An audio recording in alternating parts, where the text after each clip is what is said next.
(99년 6월) 경북 영양. 들고양이 포획이 시작됐다.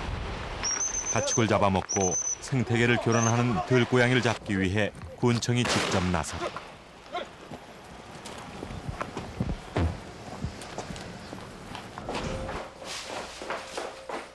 99년 1월, 서울 남산의 한 음식점에서도 들고양이 포획 작전이 벌어졌다. 쓰레기 봉투를 찢고 주방까지 침입해서 음식을 훔쳐먹는 들고양이. 급기야 포획 전문팀이 동원됐다. 거칠고 격렬한 몸짓. 그것은 우리가 알던 고양이의 모습이 아니었다.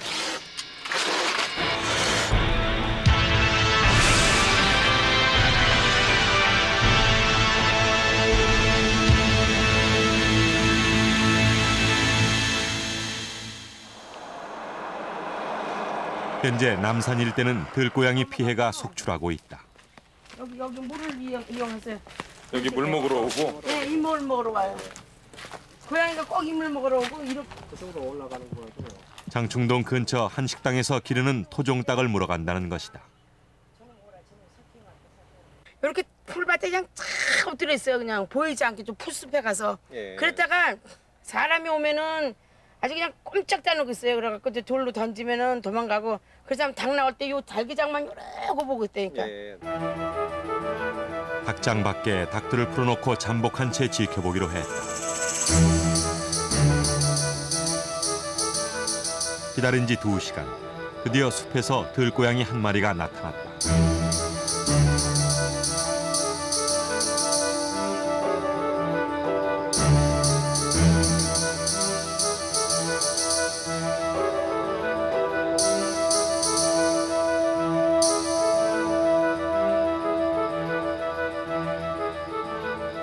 들고양이는 그대로 닭들을 지나친다.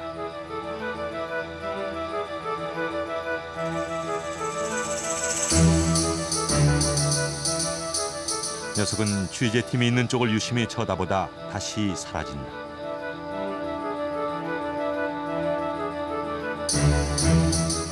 두 번째, 세 번째 녀석은 닭에게 가까이 접근해서 취재팀을 긴장시킨다. 그러나 역시 그냥 지나친다. 취재팀의 조명 때문이었을까.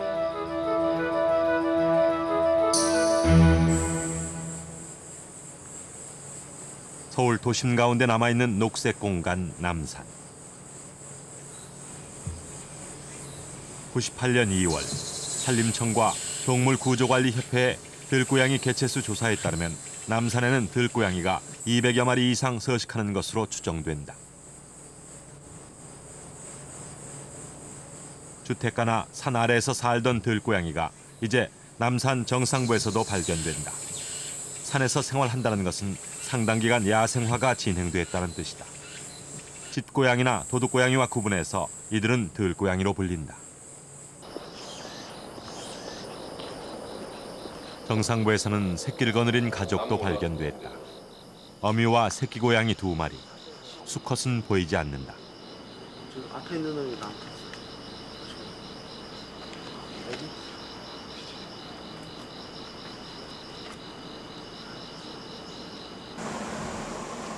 남산 아래 주택가에서는 더 많은 고양이들이 살고 있다.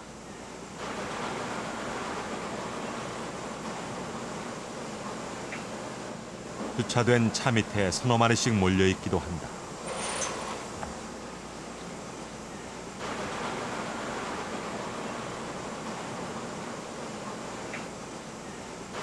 지붕이나 굴뚝, 심지어 버려진 봉고차 안에서도 들고양이들은 가족을 이루고 산다.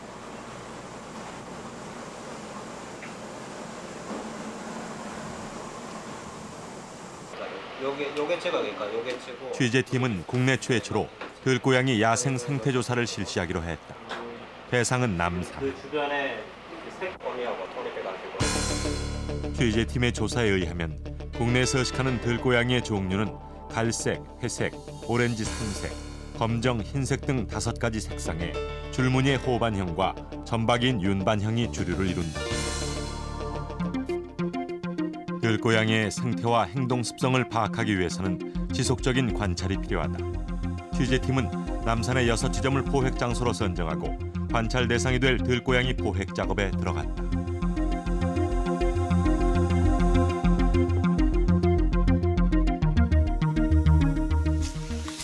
포획 작업은 동물구조관리협회의 도움을 받았다. 포획틀은 미끼를 건드리는 것과 동시에 문이 닫히도록 특수 제작했다. 또 예민하고 민첩한 고양이의 특성을 고려해서 적외선 카메라를 사용했다.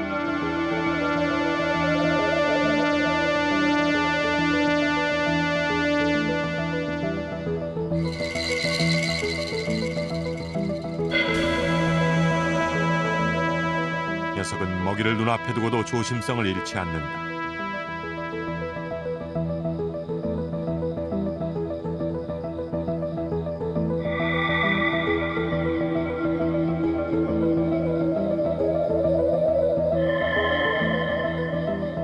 먹이 주위에서 서성인 지 40분.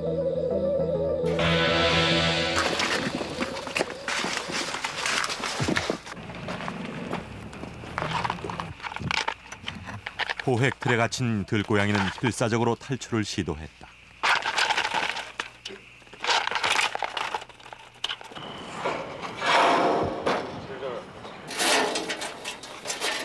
저항은 격렬하다. 포획 틀에 부딪혀 털이 뽑혀나가고 극심한 스트레스 때문에 미끼에는 입도 대지 않는다. 이틀 동안 남산에서 포획한 들고양이는 모두 10마리. 그중에는 취재팀이 발견했던 들고양이 가족의 어미도 끼어 있었다. 당시 어미는 어린 새끼 2마리와 함께였다. 지금 녀석들은 어떻게 됐을까? 취재팀은 새끼들을 찾아보기로 했다.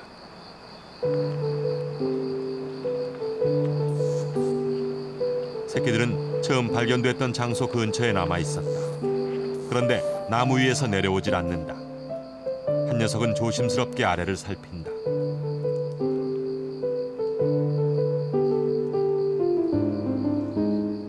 나무 근처에 있는 이 호피무늬 때문인 것 같다.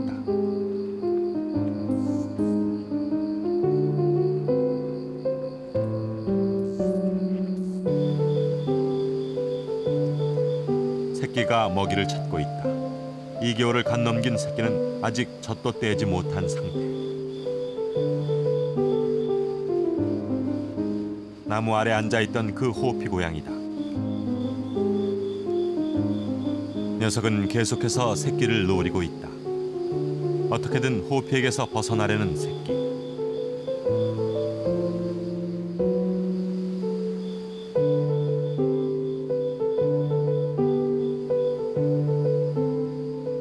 결국 먹이를 포기하고 달아나 버린다.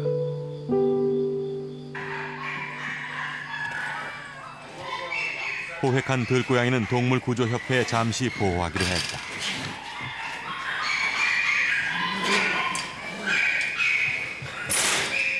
올 1월에 포획했다는 이 녀석들은 6개월이 지난 지금까지 여전히 거칠고 사납다.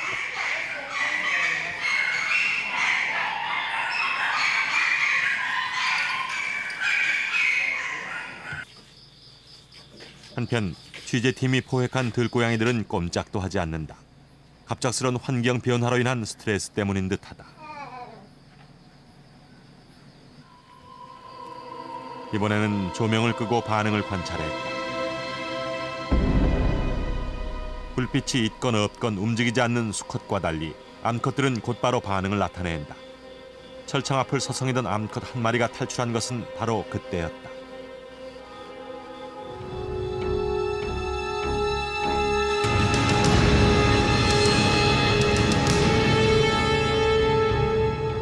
남겨둔 새끼 때문일까?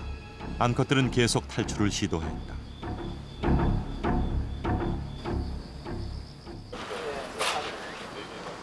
이번 조사에는 들고양이에게 발신기를 부착한 후 그 전파를 추적, 위치를 파악하는 텔리메트리 시스템이 사용됐다.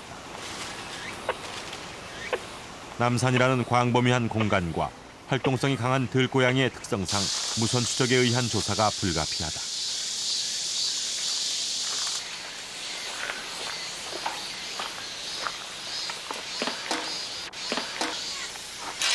포획한 들고양이 중 4마리에게 발신기를 부착하기로 했다. 땅에다가. 올무가 몸에 닿자 들고양이는 본능적으로 몸부림친다.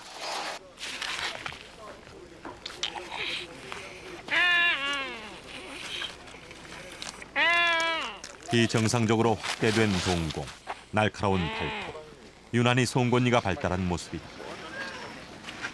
방사 전 들고양이의 건강 상태도 체크해보기로 했다.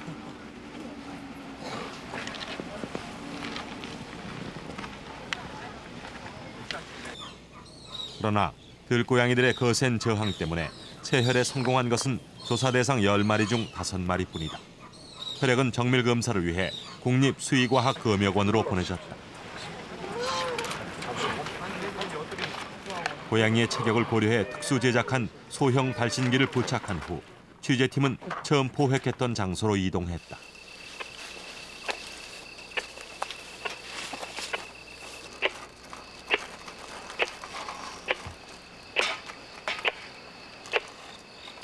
네 마리의 들고양이들은 각자 다른 주파수를 가진다. 따라서 훈련한 녀석들의 전파를 분석하면 해당 고양이의 위치는 물론 하루 일과까지 알아낼 수가 있다.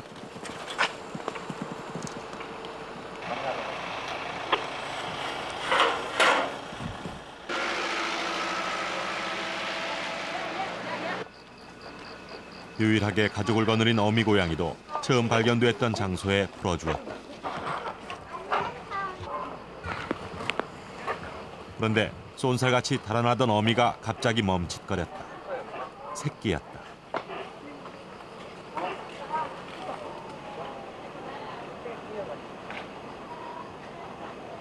어미는 새끼 2마리를 데리고 숲으로 다시 돌아갔다. 취재팀은 서울 타워 아래서 발견된 이 들고양이 가족을 타워 가족으로 부르기로 했다.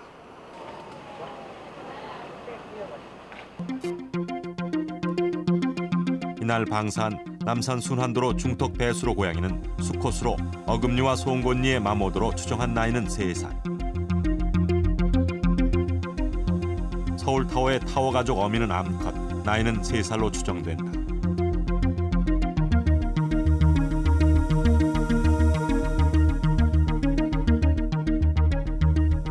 역시 암컷인 범바이 고양이는 4살 반, 방사 장소는 범바이 약수터.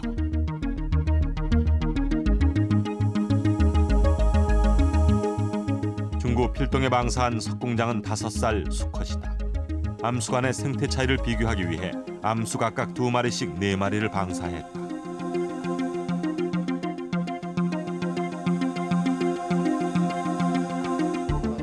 가능성에서 저희가 10마리 개체. 들고양이들이 발신기에 적응할 수 있도록 약 2주간 적응 기간을 거친 후 취재팀은 무선 추적에 들어갔다.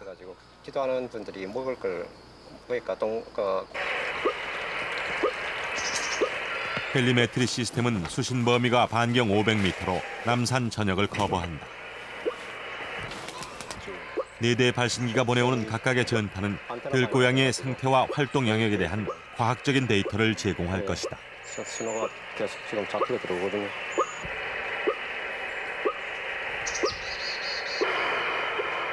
취재팀이 무선 추적을 통해 알아낸 첫 수확은 들고양이들이 낮에도 활동을 한다는 사실이다. 야행성 동물로 알려진 들고양이들의 생태 사이클이 무너지고 있는 것이다.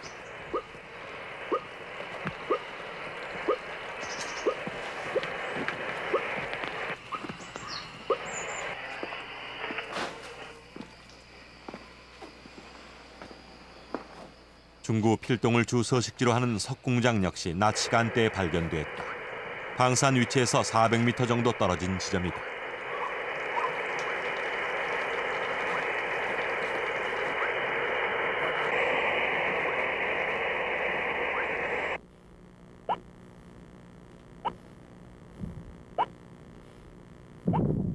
타워 가족은 숲에서 함께 발견됐다.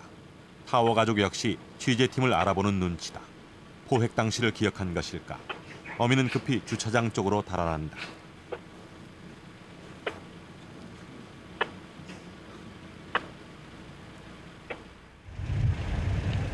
날이 저물자 들고양이들의 활동은 더 왕성해진다.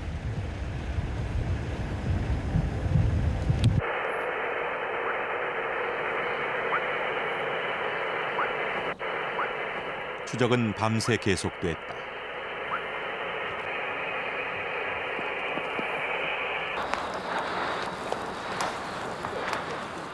들고양이들은 숲속, 바위 틈, 나무 위에서도 발견됐다.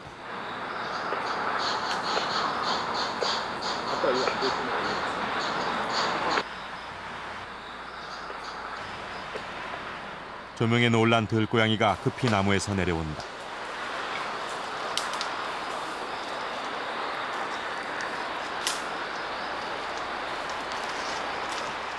높은 곳에서도 사뿐하게 내려앉는 모습이 뛰어난 유연성과 균형 감각을 보여준다.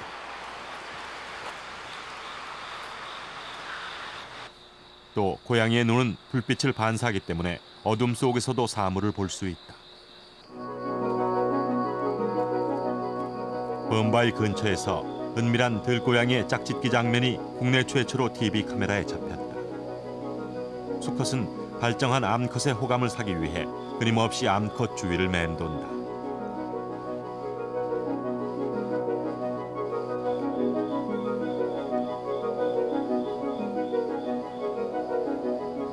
끈질긴 구애는 결실을 맺었다.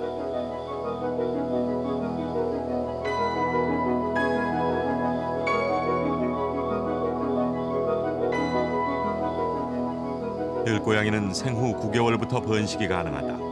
임신 기간은 약 60일. 한 번 출산에 평균 4~5마리를 낳지만 살아남는 것은 2~3마리로 생존율은 50% 정도다.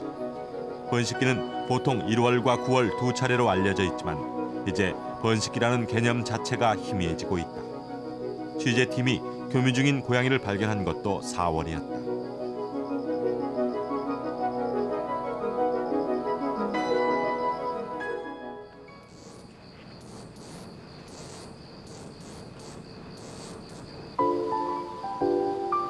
새끼는 6개월 안에 출생 시에 20배까지 급성장하고 9개월이면 성체가 된다. 타오 가족의 새끼, 검둥이와 점박이는 발견 당시 생후 2~3개월 정도로 추정됐다. 그러나 몸집만으로는 정확한 나이를 알기 어렵다. 개체마다 성장 속도가 다르기 때문이다. 같이 태어난 두 녀석부터도 차이가 난다. 검둥이 쪽이 훨씬 우람한 편이다. 보통 먹이에 적극적인 쪽이 빨리 자란다.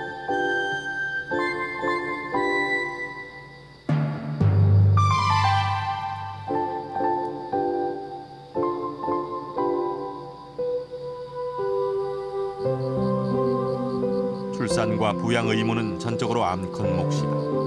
수컷은 교미가 끝나면 떠나버린다.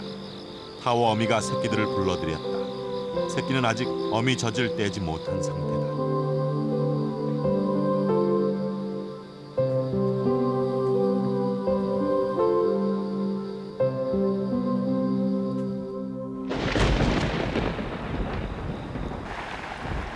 장마가 시작됐다. 들고양이들은 이 급격한 기후 변화에 어떻게 적응하고 있을까?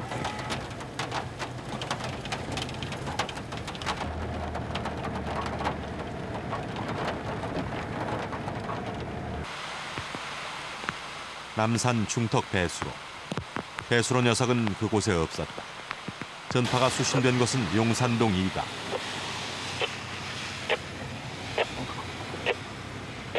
원래 용산동 주택가에 살던 녀석이 남산을 오르내리고 있었던 것이다. 야생화 단계로 접어들었다는 뜻이다.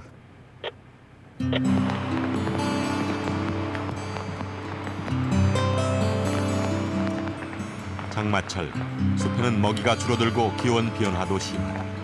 이 시기 야생동물의 활동은 급격히 위축된다. 비에 젖어 체온을 뺏기면 생존의 위협으로 이어질 수 있기 때문이다. 범바위 근처에서 만난 또 다른 들고양이 가족은 비가 오는데도 밖에서 먹이를 찾고 있었다.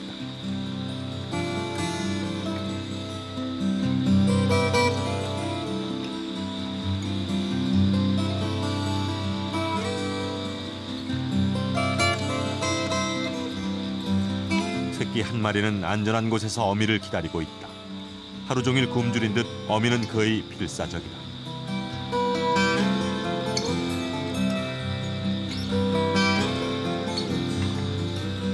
먹이를 발견한 어미는 재빨리 새끼들에게 달려간다. 부양해야 할 새끼가 2마리나 됐다. 약수터와 새끼가 있는 범바위 위쪽을 오르내리며 먹이 찾기에 몰두하는 어미 들고양이. 어미의 이런 모성애는 새끼들이 독립하는 6개월까지 계속된다.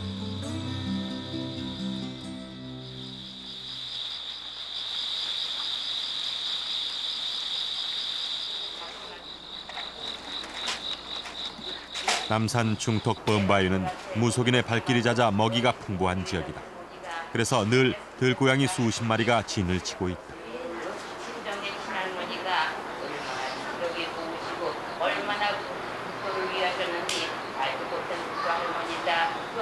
이곳에서는 여러 마리가 먹이를 나눠 먹는 모습을 자주 볼 수 있다. 먹이가 풍부하기 때문에 서로 싸울 필요가 없는 것이다. 범바위 들고양이들은 영역의 개념을 잃어가고 있었다.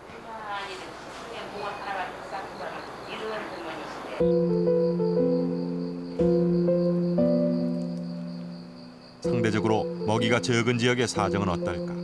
서울타워 아래 도로에서 취재팀은 타워 가족의 새끼 검둥이를 발견했다.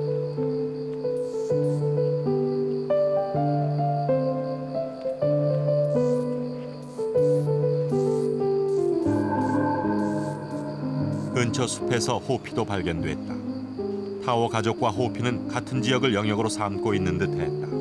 이 불안한 동거는 언제까지 계속될 것인가?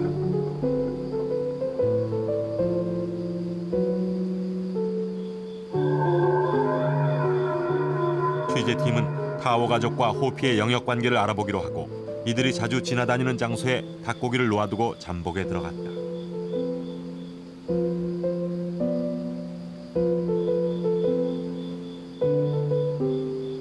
먼저 나타난 쪽은 검둥이였다. 닭고기 한 조각을 물고 검둥이는 어딘가로 사라진다. 공개된 장소에서 먹이를 먹지 않는 것이 야생동물의 일반적인 습성이다.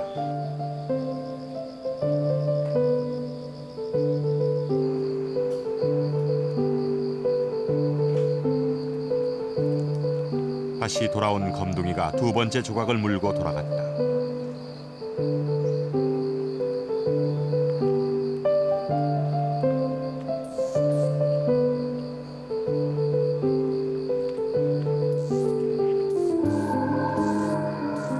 호피였다. 검둥이는 먹이를 내려놓고 재빨리 숲으로 도망친다.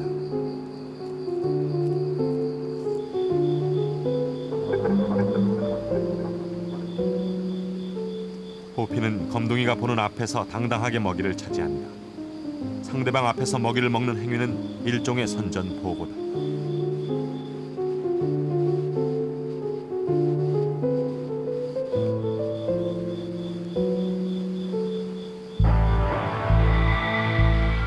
어미가 나타난 것은 바로 그때. 한창 먹이에 정신을 뺏긴 호피를 발견했다.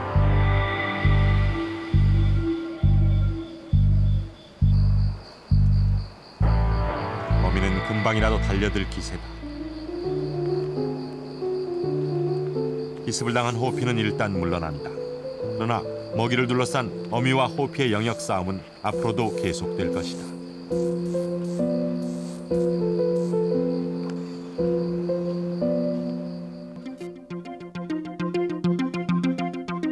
4개월여에 걸친 추적 결과 취재팀은 들고양이들의 대략적인 활동 영역을 파악할 수 있었다.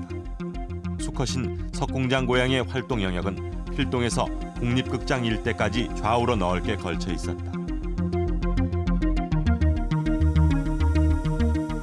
이에 비해 암컷인 범바위 고양이와 타워 어미는 이동 범위가 상대적으로 좁았다. 먹이가 풍부한 범바위는 이동할 필요가 없고 타워 어미는 새끼를 데리고 이동이 쉽지 않기 때문인 듯했다. 먹이와 번식, 부양이라는 요소가 들고양이의 활동 영역에 영향을 미치고 있다는 증거였다. 배수로 고양이는 용산동 주택가와 남산을 오르내리고 있어 현재 야생화가 진행 중임을 알 수 있었다.